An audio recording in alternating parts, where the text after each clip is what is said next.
No sé si usted ha estado observando en las Escrituras los diferentes títulos que la Escritura le da a los hijos de Dios.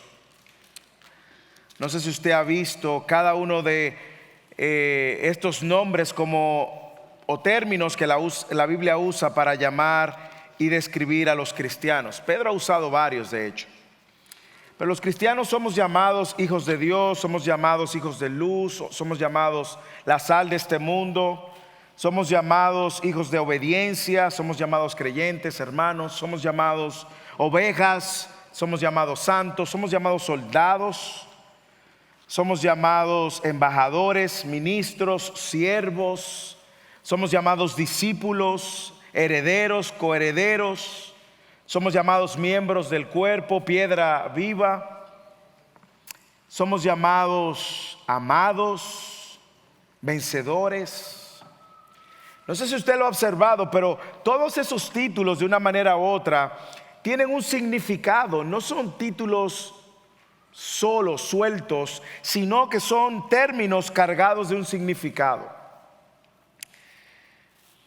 Y que de una manera u otra ese título, nombre o descripción de lo que un cristiano es el resultado en esencia no de lo que él dice ser, sino cómo esa persona está llamada a vivir o cómo vive. Esos títulos que la Biblia nos da y que Pedro ha usado en varias ocasiones vienen acompañados de alguna manera de algún estilo de vida que hace que ese título sea coherente. De ahí que cuando usted ve a una persona que no muestra de alguna manera u otra un estilo de vida coherente con el título de cristiano, usted probablemente diga, ese no es cristiano. O dirá, bueno, ese es cristiano de la secreta. Pero la palabra nos muestra que el cristiano no es solo un título, es una identidad que caracteriza a los hijos de Dios y que hace evidente la manera como ellos han sido salvos, transformados y llamados a vivir. De hecho, si usted va al Antiguo Testamento, cuando Dios llama al pueblo de Israel, en medio de todas estas naciones paganas, le hace un llamado especial y le dice, ustedes van a ser diferentes a las demás naciones. Y ser diferente a las demás naciones no era solamente un título que ellos iban a llevar en el pecho. Era una manera en la cual ellos iban a vivir y responder al único Dios verdadero. ¿A dónde voy con todo esto?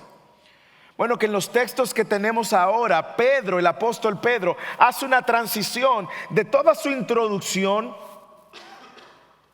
donde él le daba los saludos cordiales a aquellos que están siendo perseguidos, expatriados en diferentes regiones y que están por causa de Cristo ahora en un momento de hostilidad y dificultad. A los que están en el Poncio, en Galacia, en Capadocia, en Bitinia, en Asia, que están esparcidos por la causa de Cristo y que están en medio de persecución y sufrimiento. Y en los primeros versículos nosotros vimos cómo Pedro de manera intencional ha estado afirmando su identidad, ¿sí o no? Ha estado diciéndoles lo que ellos son, quiénes son, por qué son lo que son. Y a partir de ahora él hace una transición donde él, luego de su introducción, invita ahora a estos creyentes en medio de las circunstancias hostiles en las que se encuentran, entonces a tomar acción y a vivir de una manera diferente. En los primeros versículos él estaba hablando mucho de lo que Dios ha hecho, indicativo, lo que llamamos indicativo. Estaba indicando quién es Dios, la obra que él ha hecho, cómo lo ha hecho, por qué lo ha hecho, la obra santificadora del Espíritu. Ustedes que han sido elegidos según el previo conocimiento de Dios el Padre, por medio de la obra santificadora del Espíritu Santo, para que obedecer al Hijo, a Jesucristo, y ser rociado por su sangre. Y él ha estado en los primeros versículos indicándonos quién es Dios y su obra y esa nueva esperanza en la que hemos nacido, esa nueva esperanza viva en la que ahora nosotros nos encontramos por gracia, indicando para ahora mover a la audiencia, a sus lectores, a actuar de acuerdo a lo que ellos son.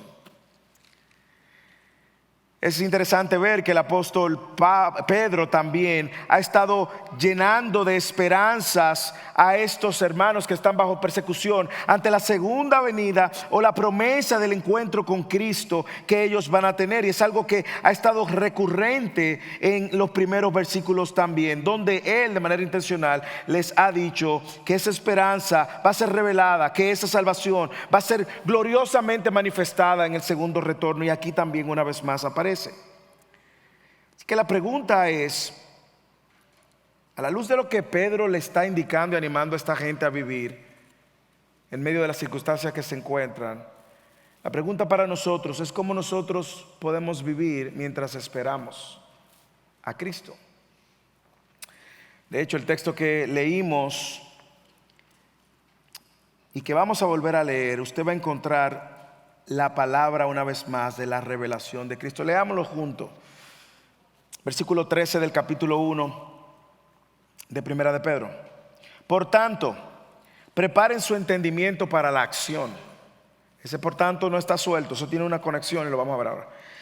Sean sobrios en espíritu, pongan su esperanza completamente en la gracia, aquí está, que se les traerá en la revelación de Jesucristo.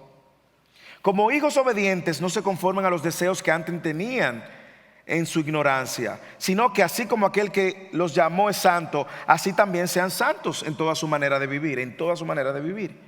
Porque escrito está, sean santos porque yo soy santo. Y si invocan como Padre a aquel que imparcialmente juzga según la obra de cada uno, condúzcanse con temor durante el tiempo de su peregrinación. Ustedes saben que no fueron redimidos de su vana manera de vivir, heredada de sus padres, con cosas perecederas como oro o plata, sino con sangre preciosa como de un cordero sin tacha y sin mancha, la sangre de Cristo. Porque Él, Cristo, estaba preparado desde antes de la fundación del mundo, pero se ha manifestado en estos últimos tiempos por amor a ustedes, por medio de Él. Ustedes son creyentes en Dios, que lo resucitó de entre los muertos y le dio gloria, de manera que la fe y la esperanza de ustedes sean en Dios. No sé si usted puede leer y ver cómo Pedro ahora está invitándolos a ellos y recordándoles a ellos que todo lo que Pedro dijo que ellos eran en Dios, todo lo que habían recibido, esa esperanza viva, esa salvación, ahora debe de ser manifestada en su estilo de vida en medio de las circunstancias, mientras ellos esperan el regreso y la revelación de Dios.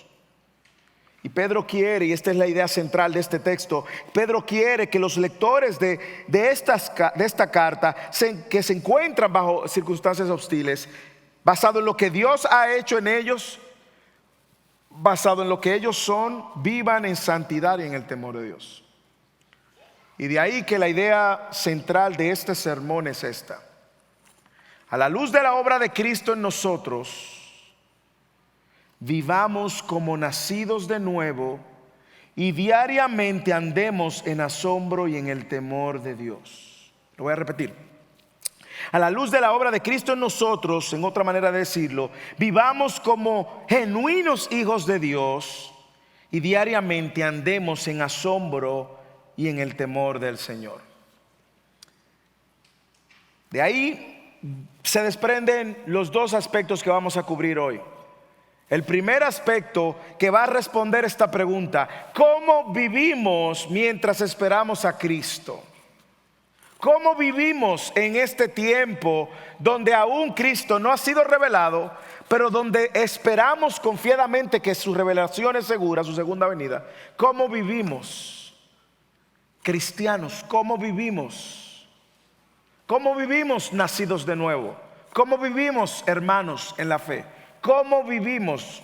Dos recomendaciones. Primero, vivamos como genuinos hijos de Dios. Y segundo, vivamos en el temor de Dios.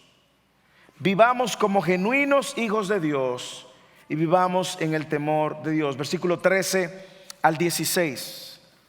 Leamos detenidamente, meditando, reflectivamente.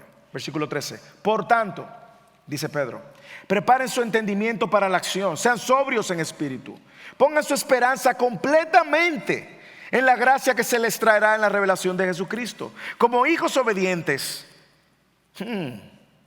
como hijos obedientes, otro título que le está dando.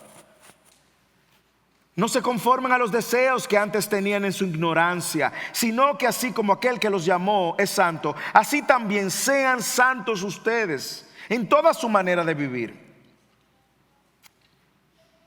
Porque escrito está, sean santos porque yo soy santo. Primero tenemos que tomar el conector, que es la palabra por tanto, que ese por tanto se remonta a los versículos que hemos visto en las últimas semanas, el versículo del 1 al 12. Y en los siguientes versículos entonces, Pedro en esta sección está tratando ahora de ayudarnos y animarnos a vivir de una manera particular, de una manera que sea coherente con lo que nosotros somos, de una manera que sea coherente con el llamado que tenemos y de una manera que sea coherente con la obra de Dios en nuestras vidas. Hermanos, ese es el punto de Pedro ahora. Pedro quiere que ahora ellos, en medio de la hostilidad y las circunstancias que se encuentran, ellos sean coherentes. Y Pedro da una serie de exhortaciones, 5 exhortaciones Pedro nos da, aunque vamos a agruparlas, pero Pedro da 5 exhortaciones para ayudarnos a entender cómo vive un genuino hijo de Dios. Y tengo que aclarar, genuino hijo de Dios, porque hay personas que dicen ser hijos de Dios y hay personas que dicen que todos somos hijos de Dios, y sabemos que no es así. Pero hay una serie de exhortaciones aquí para ayudarnos a ver cómo una persona que es genuino hijo de Dios o que ha nacido de nuevo, esa esperanza viva que él menciona en los versículos anteriores, y al nuevo nacimiento que él menciona en los versículos después, porque usted va a ver que la semana próxima en el versículo 22, mire cómo continúa: puesto que en obediencia ustedes han sido purificados, han purificado su alma, ámense unos a otros, y sigue hablándonos de eso. Versículo 23, pues han nacido de nuevo. Usted ve, Pedro está diciendo, en otras palabras, como nacidos de nuevo, vivan de cierta manera. ¿Cómo vive el que es un genuino hijo de Dios? Mire los imperativos y nos va a ayudar a entender. Primero, versículo 13, prepara su entendimiento para la acción. Un genuino hijo de Dios prepara su entendimiento para la acción.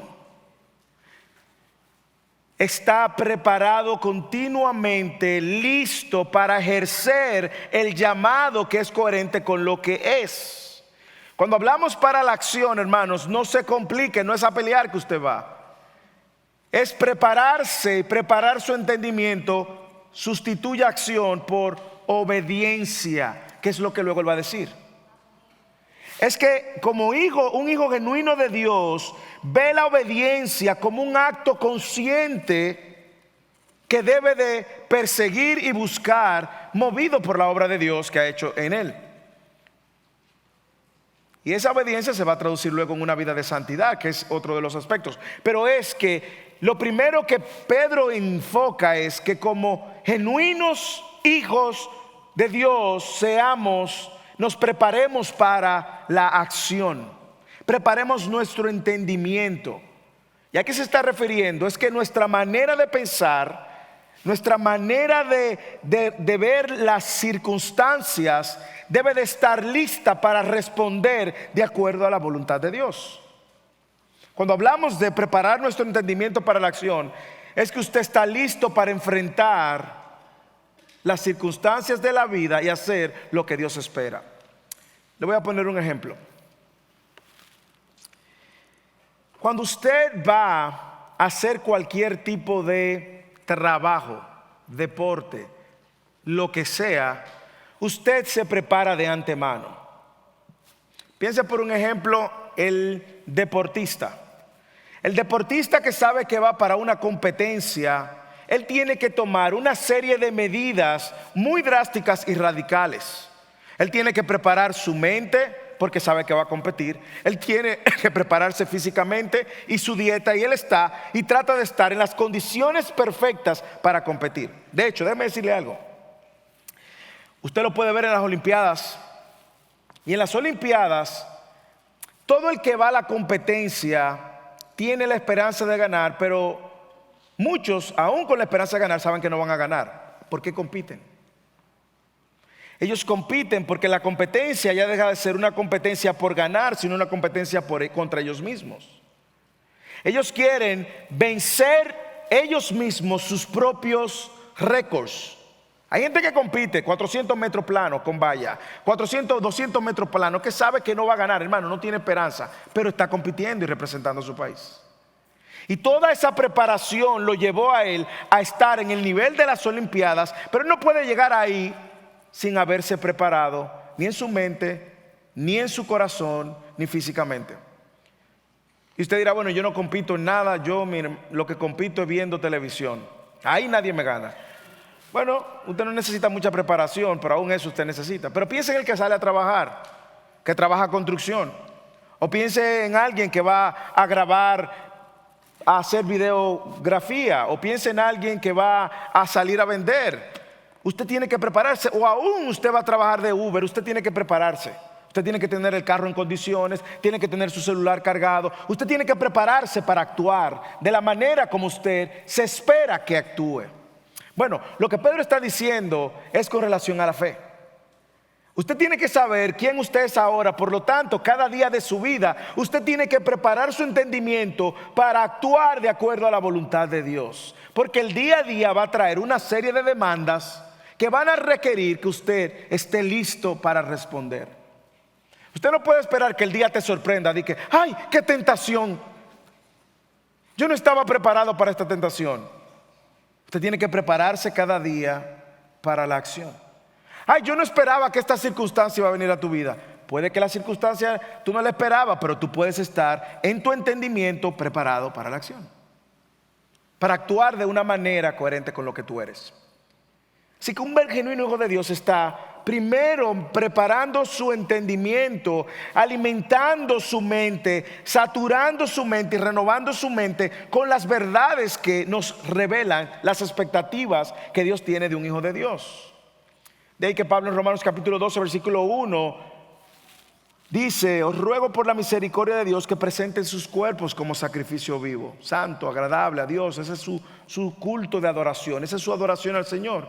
Y dice, no se adapten al mundo, sino que renovaos, renueven su mente, transformen su mente por medio de la renovación de vuestro entendimiento. La obediencia que viene como resultado de nuestras acciones es la obediencia que nace de nuestro entendimiento. Le explico. Usted y yo obedecemos porque sabemos lo que Dios espera. ¿Cómo usted va a obedecer a Dios si usted no conoce a Dios, si no se ha preparado para conocer a Dios? Usted puede vivir su vida completa haciendo cosas para Dios que quizá a Dios ni le interesa que usted lo hagan. Ahora, ¿cuándo usted y yo sabemos que estamos obedeciendo a Dios? Cuando nos hemos preparado en nuestro entendimiento, conociendo las demandas de Dios. Un genuino hijo de Dios prepara su entendimiento para la acción. Segundo, un genuino hijo de Dios tiene dominio propio. Mira el versículo como dice: sean sobrios en espíritu. Sean sobrios en espíritu. En otras palabras, un hijo de Dios tiene dominio propio. Lo opuesto a sobrio es ebrio, ¿sí o no? Y una persona ebria es una persona que es controlada por el alcohol. Y como es controlada por el alcohol, es errático en todo lo que hace. Una persona sobria es lo opuesto, es una persona que está consciente de sus acciones y que está consciente y que piensa antes de actuar. Tenga dominio propio. Esa palabra que aparece ahí se usa en sentido figurado, como dije, y que tiene que ver con el componente de la embriaguez.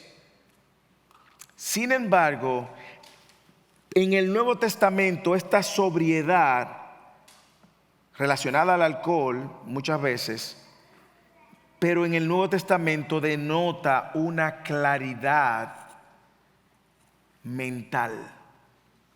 para pensar. Ahora, dígame si esas dos cosas no se conectan. Si yo no estoy listo y yo vivo la vida cristiana así, con lo que me aparezca el lunes, lo que aparezca el martes, lo que aparezca el miércoles, el jueves, o yo me preparo sabiendo que cada día va a traer dificultades, complicaciones, tentaciones, pecados, decepciones, traiciones, chismes, murmuraciones, y que ahora yo estoy por el Espíritu empoderado para reaccionar y con la mente clara para actuar en medio de cualquier circunstancia. ¿Por qué Pedro le está diciendo esto a la iglesia o a estas iglesias? Señores, porque cuando uno pierde la claridad mental, ¿cuándo? Uno pierde la claridad mental cuando está en medio de un problema. Uno pierde la claridad mental cuando uno no puede ver un poco más allá porque está completamente ofuscado con las circunstancias. Te llegó una mala noticia, perdiste el empleo. O te llegó la noticia de que falleció un ser querido. O te llegó la noticia de que llegó una enfermedad. O que te llegó la noticia de que las cosas no salieron como tú esperabas. Dígame si usted y yo ahí no nos quedamos como aturdidos y no tenemos claridad mental. Pero un genuino hijo de Dios está continuamente sometido a esas verdades que vienen por la palabra, prepara su entendimiento y es sobrio, tiene un dominio sobre las cosas, un dominio propio sobre su cuerpo, sus acciones, que es necesario para enfrentar cualquier situación.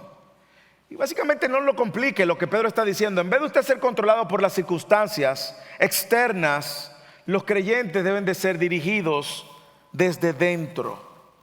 Ese es el dominio propio, ese es el ser sobrio. Tercero, un genuino hijo de Dios también pone su esperanza completamente, plenamente en la gracia que se le y en la esperanza del retorno de Cristo. Lee el versículo siguiente. Pongan su esperanza completamente en la gracia que se les traerá en la revelación de Cristo. Ese que ha nacido de nuevo, ha nacido una esperanza viva, dijo Pedro. Ese que ha nacido de nuevo también ahora, esa esperanza viva no solamente lo faculta para enfrentar las circunstancias, sino que lo empodera para esperar la segunda venida de Cristo y la revelación de Cristo. Pero es una gracia que ya ha recibido, como veíamos en semanas anteriores. Ahora, si usted lee el texto, usted se va a preguntar, ¿dónde debe estar puesta completamente esa esperanza? Bueno, yo creo que él da la pista cuando nos deja claro, pongan su esperanza completamente en la gracia que les traerá la revelación de Cristo. Por lo tanto, yo debo de poner toda mi esperanza en la persona, en la obra y en la promesa de Cristo. En la persona, porque Él es el autor de mi fe, eso es lo que dice Hebreos. Mi representante, mi intercesor, el camino al Padre, el dador de vida, la verdad que yo debo de creer, el camino que yo debo de andar, la vida que yo necesito para vivir, la vida eterna que necesito después de esa muerte. Es Cristo, la persona de Cristo, Dios encarnado. Yo debo de poner mi esperanza ahí. Si la pongo en otra cosa o persona, en este mundo voy a sufrir. Hermano, sépalo. Lo voy a repetir. Si nosotros ponemos nuestra esperanza en una persona o en una cosa que no es en Cristo, vamos a pasar y vamos a padecer. Vamos a pasar mucho sufrimiento y vamos a padecer. No solamente en la persona de Cristo, sino en la obra de Cristo.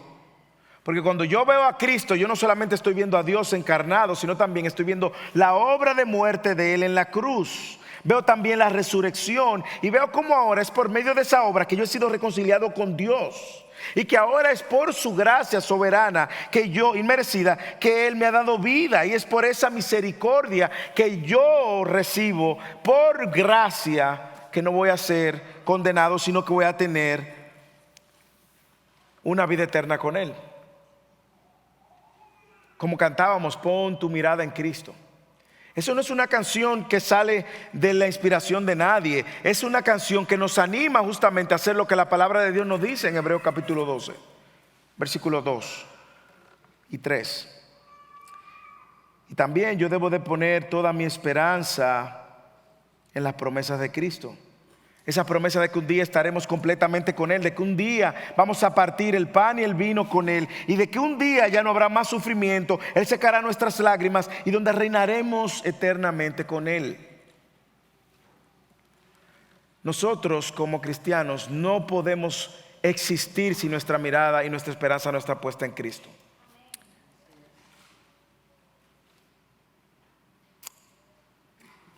Hermanos, usted tiene su mirada puesta en Cristo. Porque un genuino hijo de Dios tiene su mirada puesta en Cristo.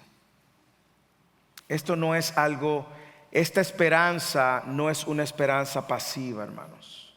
No es que yo estoy aquí sentado esperando que Cristo venga y viviendo la vida como yo quiero.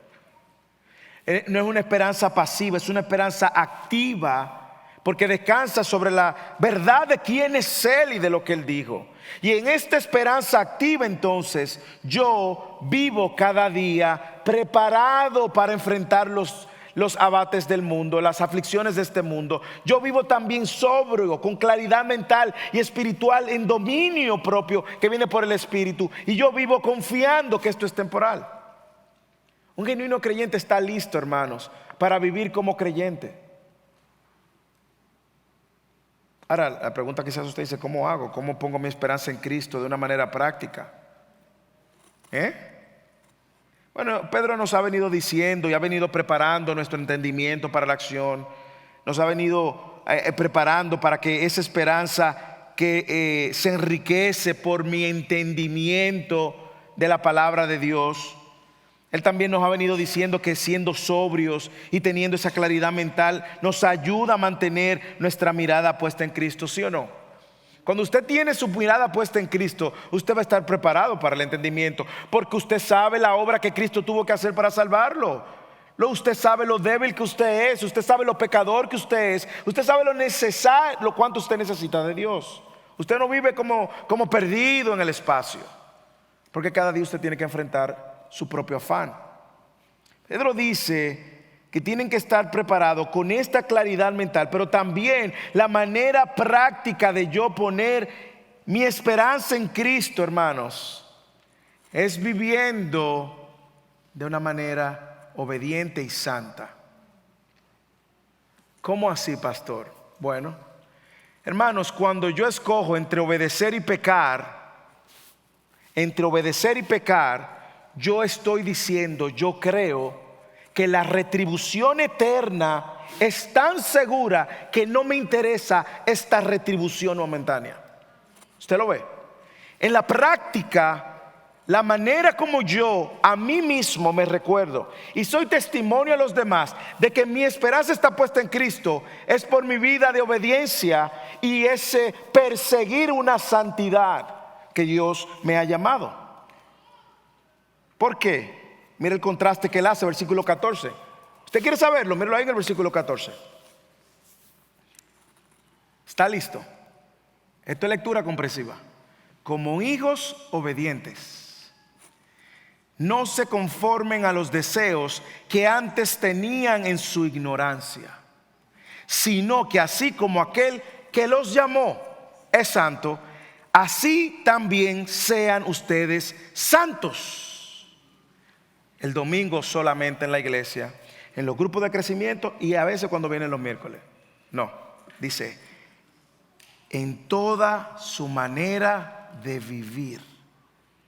Porque escrito está, sean santos porque yo soy santo. Hermano, mire, yo puedo exprimir ese versículo y nos da para otro sermón, pero yo quiero que usted observe el lenguaje que le está usando. Primero, ¿cómo le llama? Anteriormente, ¿cómo le había llamado? Anteriormente le había llamado que hemos nacido de nuevo, la esperanza viva y todo lo demás, elegidos. Así le ha llamado a los hijos de Dios. Ahora le llama hijos obedientes. Esa palabra hijo obediente tiene demasiado, hermanos, porque lo primero que denota que hay una relación padre-hijo. ¿Ok? El que obedece al Padre por la obra regeneradora, el nuevo nacimiento, son los hijos obedientes. Si no, ¿cómo le llama Pablo en Efesios capítulo 2? Hijo de desobediencia. Pero no sé si usted ve esa relación padre-hijo que pone en manifiesto nuestra identidad y quiénes somos. Como hijos obedientes. Como hijos obedientes. ¿Quiénes son hijos? Bueno, el versículo 3 nos dice: aquellos que han nacido de nuevo a una esperanza viva. No todo el que dice Señor, Señor es hijo de Dios. No todo el que dice hijo de Dios es el que hace la voluntad de Dios, ¿sí o no? Yo no sé si usted está entendiendo lo que Pedro quiere comunicar, porque tiene demasiado. Pero si hay algo que Pedro está diciendo, usted quiere ver un hijo de Dios genuino, usted ve a uno que diligentemente quiere obedecer a su padre. Usted quiere ver un falso hijo de Dios, mire a uno que diligentemente desobedece a su Padre celestial. Diligente, mire, no falla desobedeciendo a Dios. La obediencia de los hijos para con sus padres en la antigüedad era altamente valorada. Aún los romanos valoraban mucho esto y los judíos lo demandaban. Usted sabe por qué en el Antiguo Testamento dice: hijo, honren a su padre y a su madre. Y dice: para que sus días sean largos en la tierra. ¿Usted sabe por qué esa coletilla, esa promesa? Padre, si usted está diciéndole a su hijo que ellos van a vivir mucho en esta tierra, por eso lo está usando fuera de contexto. Eso no es lo que dice. Es que en el Antiguo Testamento deshonrar a su padre traía consigo juicio. Lo apedreaban allá mismo en el Antiguo Testamento. Lo mataban. Para que usted tenga una idea de lo que significaba para la cultura judía honrar, obedecer a los padres. Y lo que está diciendo Pedro ahora: como hijos obedientes, ¿qué ustedes van a hacer? Mire, un positivo y un negativo y un positivo. Negativo: no se conformen a los deseos que tenían antes. Ustedes como hijos de Dios no pueden estar viviendo como si no conocieran a Dios. Ustedes ya no son ignorantes. Negativo. Positivo: sino que como aquel que los llamó es santo, sean ustedes santos. En otras palabras, como hijos obedientes, sean santos. Persigan la santidad. Vivan este estilo de vida. Ustedes tienen una nueva naturaleza que ahora los faculta a obedecer. Antes estaban muertos y no podían obedecer, pero ahora han sido facultados y pueden obedecer. Es un estilo de vida que es guiado por una nueva naturaleza. Como hijos obedientes, no anden en la ignorancia, sino que vivan en la santidad. Cuando Pedro habla de ignorancia, se refiere a esa vida de pecado, esa manera pasada, manera de vivir. Así que usted ve esta relación padre-hijo, donde el hijo obedece al padre. ¿Lo ve? ¿Está claro? Pero usted no ve también una relación donde el hijo imita al padre. ¿Usted lo ve? Sino que así como aquel los llamó es santo, sí sean también ustedes santos. En la relación padre-hijo, si hay algo que los hijos aprenden, es viendo lo que hacen sus padres. Usted se pregunta: ¿por qué su hijo no quiere soltar el celular? Usted sabe cuál es la respuesta, ¿verdad? Es que no soltamos el celular. Y ellos dicen: algo tiene que tener ese aparatico, que yo también quiero tenerlo. Usted ve a hijos que golpean a su hermanita. Probablemente que ellos han visto a su padre golpeando a su hermanita. Ustedes han visto a hijos que le hablan mal a la madre y le abren la boca y como si la madre fuera la hija. Probablemente es que ellos han visto a su padre hablándole mal a su hijo. Hay un aprendizaje por imitación.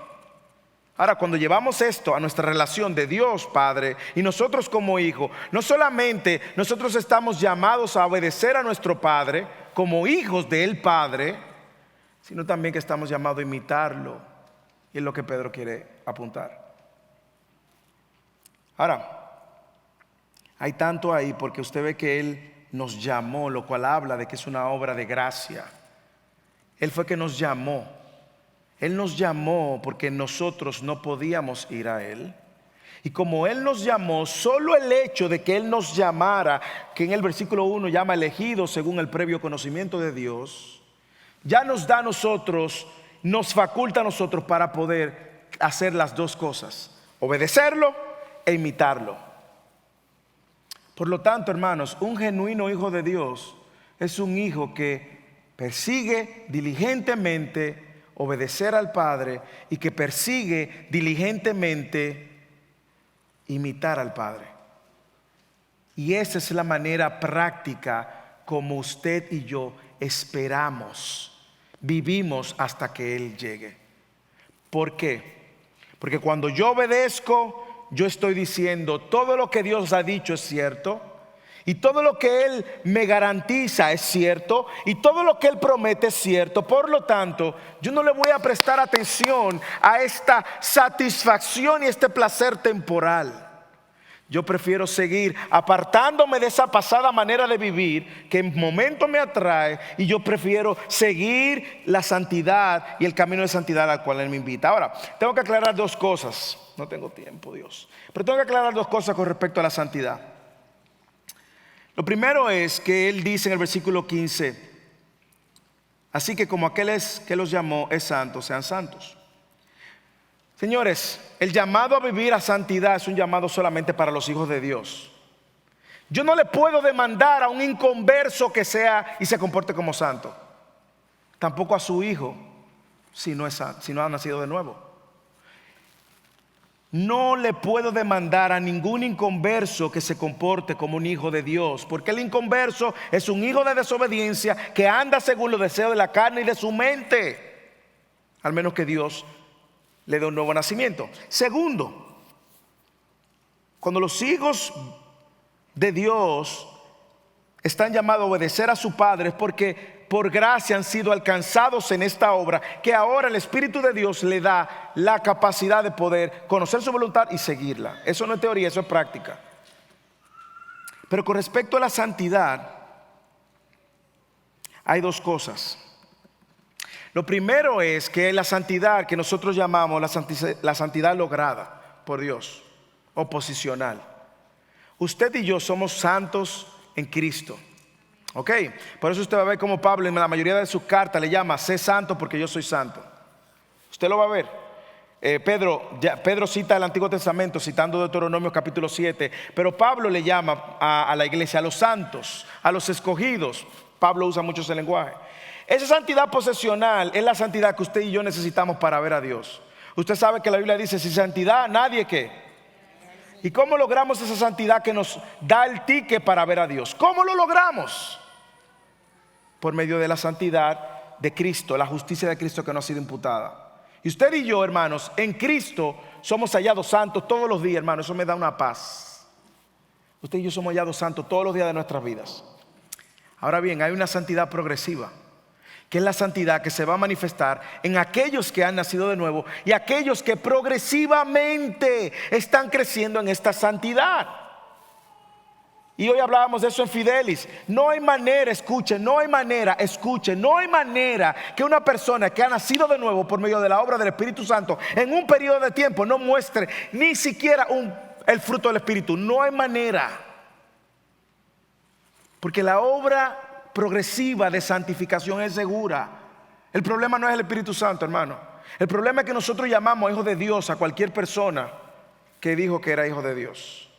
Pero un genuino hijo de Dios, usted lo va a ver ahí progresivamente a través del tiempo, amando las cosas de Dios, no apartándose de las cosas de Dios. Usted va a ver un hijo de Dios que puede caer, puede fallar, sí, pero mire, hermanos, no se queda ahí, porque Dios lo sostiene y lo levanta y le dice: ok, no es por ahí, ven, enseñaste, por aquí. Usted va a ver un hijo de Dios luchando con sus pecados diariamente. Usted va a ver un hijo de Dios confesando su pecado. Usted va a ver un hijo de Dios arrepintiéndose de su pecado. Si no, hermanos, de lo contrario, 2 Corintios capítulo 13 versículo 5 nos da la mejor exhortación. Examínese a ver si su fe es genuina, a ver si usted es creyente, hermanos. Porque lo peor que nos puede pasar a cualquiera es pasarnos toda la vida en la iglesia creyendo que somos cristianos sin serlo. Lo peor, hermanos, eso es peligroso. Pastor, ¿cómo yo sé que yo soy cristiano? Bueno, la Biblia dice que el Espíritu Santo da testimonio dentro de ti. Primero. Segundo, ¿están tus afectos de alguna manera hacia Dios, obedecer a Dios, vivir para su gloria? De una manera u otra tú te sientes impulsado a obedecerle, aunque imperfectamente, como lo hemos dicho, pero tú sabes qué es lo que tiene que hacer y ahí está dando tus pasos para obedecerle. Hermanos, esto es lo más importante que usted va a poder escuchar en toda su vida. Es saber que un hijo de Dios ha sido alcanzado por gracia para vivir de una manera que traiga gloria a Dios. Esa es la vida del creyente. Por eso, vuelvo al inicio del sermón. Todos los títulos que la Biblia nos da como hijos de Dios, escogidos, embajadores, sal de este mundo, luz en las tinieblas, viene acompañado de un estilo de vida que es coherente. ¿Cuál es el mayor problema de mucha gente que ha sido atropellada por gente que dice ser creyente? Mahatma Gandhi: los cristianos tienen un gran Dios, pero Dios no tiene grandes cristianos. ¿Por qué? Porque los cristianos con los que Mahatma Gandhi interactuó no daban testimonio de la grandeza de su Dios. Escucha, hermanos, los creyentes estamos llamados a obedecer porque somos peregrinos en esta tierra, escogidos por Dios, que hemos sido engendrados por el Padre, llamados por el Padre, y tenemos una herencia segura en Cristo, y ahora vivimos en este mundo para traer gloria a su nombre. Hermanos, ¿está siendo usted controlado de alguna manera por el pecado, por alguna circunstancia externa? ¿O está usted sobrio, con su mente clara? ¿Está usted, hermanos, preparándose para la acción, sabiendo que cada día trae luchas y tentaciones? En el grupo de crecimiento esta semana hablábamos de cómo el sufrimiento, que Pedro lo va a traer varias veces, yo lo voy a mencionar otra vez, luce de diferentes maneras, tiene como diferentes capas. El primero es esa decisión donde yo muero a mi pecado, a mis deseos. Hermanos, eso es diario, usted lo sabe, eso es algo diario. Cuando usted deja de mirarse a sí mismo y empieza a mirar a Cristo, cuando vive una vida sacrificial de amor al prójimo, eso es diario. Yo diariamente tengo que decirle a mi mente, a mi carne, que quiere desviarme: no, no, no y no. Escojo obedecer antes de desobedecer, porque el Espíritu Santo me empuja y me faculta hacerlo. Hay otro tipo de sufrimiento que es el que viene por tu carne física, que es cuando te llega una enfermedad. Hay otro tipo de sufrimiento que viene por las circunstancias, que es el que tú enfrentas cuando algo sale de control. Tú no controlas, se murió un ser querido, se enfermó un hijo tuyo, o cuando perdiste el trabajo, o cuando algo sucede que tú no controlas y trae sufrimiento a tu vida. Y hay un tercer sufrimiento, o cuarto sufrimiento, que es cuando tú padeces por la causa de Cristo. Usted sabe que tienen en común los cuatro, que los cuatro tienen un solo propósito, de traer gloria al nombre de Cristo. Y por eso nosotros, como hijos obedientes, estamos preparándonos para la acción. La razón de que Pedro sea hoy la carta que estemos leyendo es para prepararnos ante cualquier persecución, prepararnos ante cualquier sufrimiento que estemos enfrentando, y tener la mente clara para entonces vivir como hijos obedientes y hacer la voluntad de Dios. Hermanos, esto es práctico porque es algo que usted tiene que hacer cada día. Cuando usted tiene que cerrar su boca, que quería criticar y herir y devolver con palabras venenosas para causarle un dolor a otra gente, y usted prefiere callar antes de herir. Cuando usted perdona en vez de inflarse de orgullo. Cuando usted extiende gracia a quien no lo merece. Cuando es el día a día, hermanos. ¿Cómo vivimos en una vida mientras esperamos a Cristo?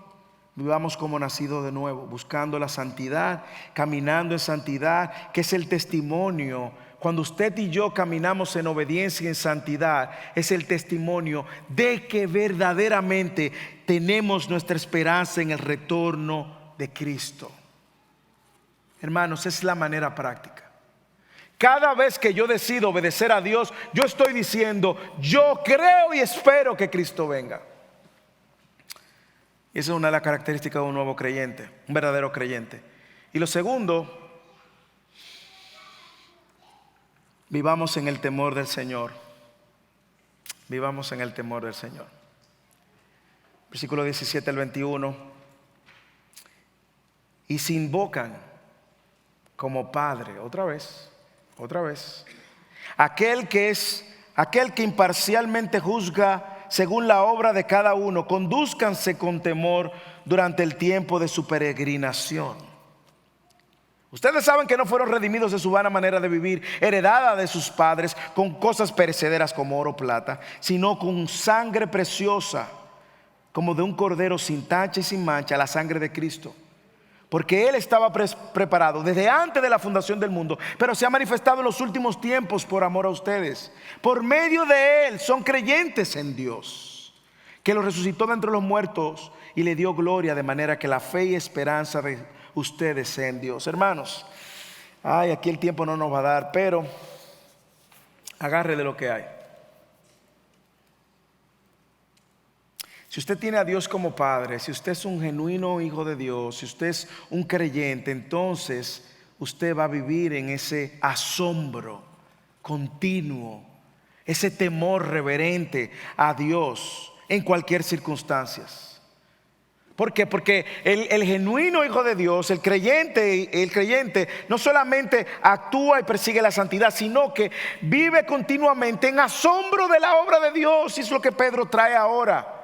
Pedro trae la obra de Cristo para recordarles a ellos cómo ellos eran esclavos y han sido redimidos, no de cualquier cosa, por la sangre de Cristo. Y Pedro está usando la figura de Pascua que ellos conocían muy bien. Pedro está usando la figura de los sacrificios que se hacían en el Antiguo Testamento. Ellos lo conocían muy bien. Y Pedro le trae la figura de Cristo y le dice: ustedes eran esclavos y fueron redimidos. Y si ustedes invocan a ese Dios a quien ustedes llaman Padre, si ustedes invocan al Padre, recuerden que Él también es justo y va a hacer juicio. Y da la imagen de Dios como juez, un juez imparcial, un juez que los judíos conocían muy bien. Así que deben de vivir de acuerdo a los estándares de este juez en este tiempo de peregrinación. Ese tiempo de peregrinación para nosotros es este tiempo en esta tierra, con altas y con bajas, con abundancia y en escasez, en tiempos de paz y en tiempos de guerra, salud y de enfermedad. Por lo tanto, dice él, por lo tanto, aquel que imparcialmente juzga a cada uno conforme a la obra de cada uno, por lo tanto, conduzcan sus vidas con temor durante el tiempo de peregrinación. En otras palabras, en esta vida, hermano, viva en un asombro y un temor reverente a Dios. La razón, hermanos, por la cual nosotros estamos continuamente descuidando nuestra fe y nos sentimos que no fallamos y nos sentimos que no puedo y me siento que soy débil y me siento que no soy digno y me siento porque usted está poniendo la mirada en usted y se ha olvidado de la obra de Cristo, se ha olvidado de lo que Cristo pagó y es lo que Él sigue diciendo. Como dije, este temor aquí es más como un asombro reverente. Ahora, déjeme darle la recomendación para que se lleve algo práctico. ¿Cómo yo crezco en ese asombro reverente? Porque yo quiero crecer. Ese asombro de Dios, de lo que Dios ha hecho, debe estar delante de nosotros todos los días, hermanos. Todos los días. ¿Cómo crezco? Yo crezco cuando entiendo mejor la obra de Cristo a mi favor. Cuando yo conozco mejor la obra de Cristo a mi favor, mi asombro no se desvanece. Versículo 18. Mire lo que él dice, la palabra que él dice. Por eso uso la palabra entendimiento a propósito. Él le dice: ustedes saben. Ustedes saben. Ustedes lo saben. Hermano, usted lo sabe. Usted lo sabe. Usted sabe que no fue redimido de su vana manera de vivir.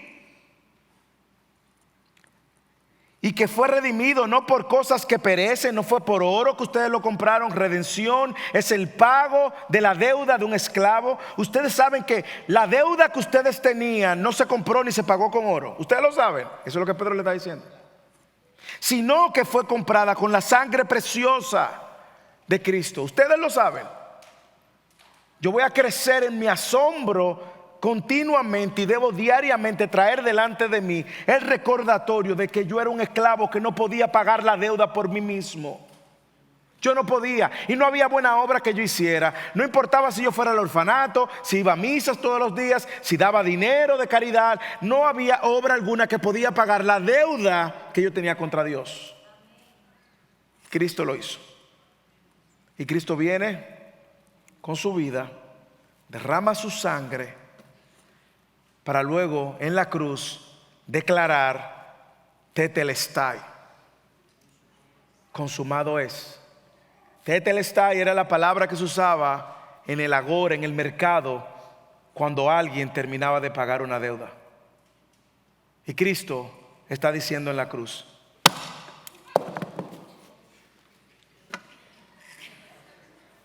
está pago. ¿Cuál es la deuda que pago? La deuda del pastorcito ese, Moisés Gómez, ese pecador, la deuda paga.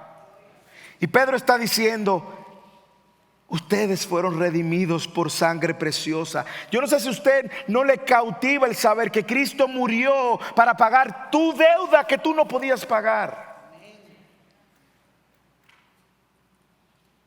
Yo crezco en este asombro y temor reverente también cuando yo entiendo que ahora tengo una nueva vida. Ustedes fueron redimidos de una vana manera de vivir. ¿Y qué rayo hace un hijo de Dios queriendo volver a esa vana manera de vivir?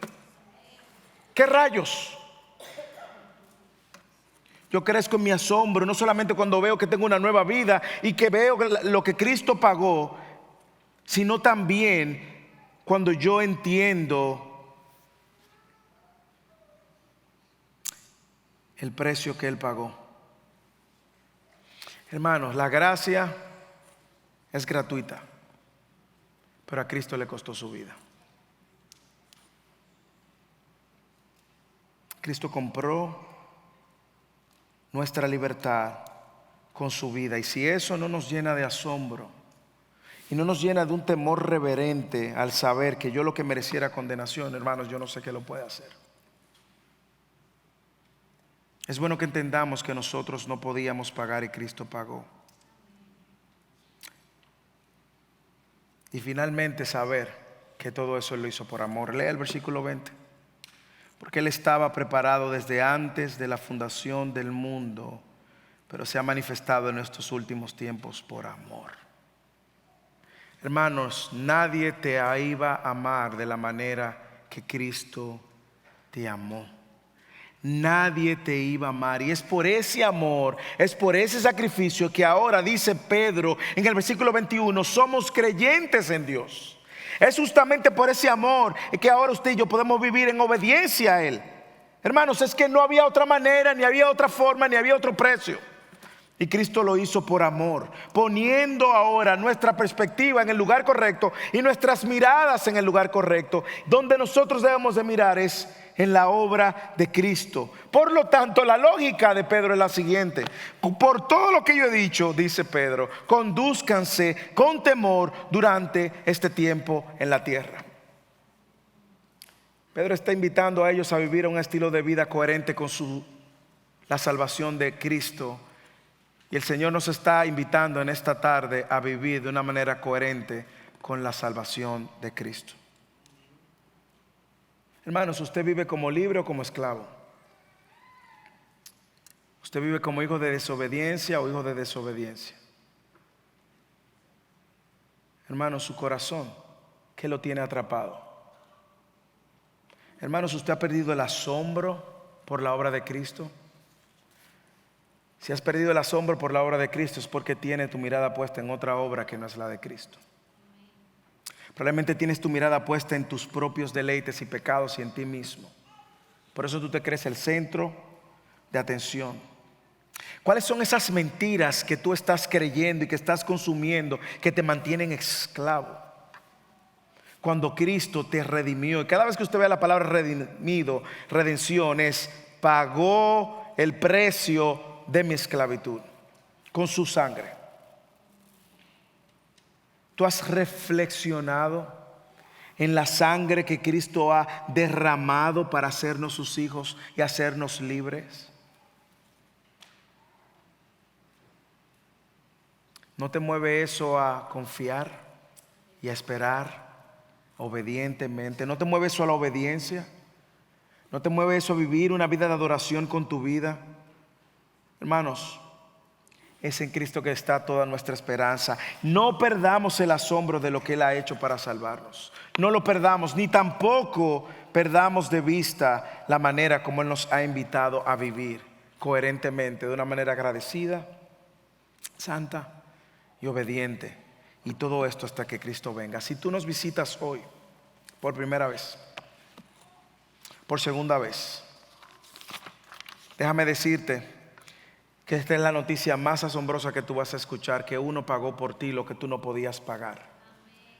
Pero en tu condición de pecador y pecadora, Él te llama al arrepentimiento, a que reconozcas cómo diariamente has ofendido a un Dios infinitamente santo y por tus ofensas mereces la condenación eterna. Pero Cristo, que es bueno, lento para la ira, grande en amor y misericordia, Cristo vive la vida que tú nunca y yo íbamos a poder vivir, y llena el estándar que tú y yo nunca íbamos a poder llenar. Y va a la cruz, y en la cruz recibe todo el castigo de Dios.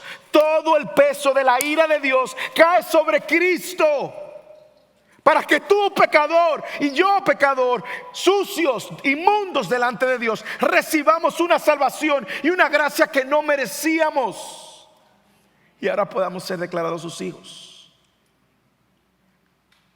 Él llama al pecador a arrepentirse y a creer que Él es el único camino para salvarse, porque tú y yo no podemos salvarse. ¿Tú crees eso?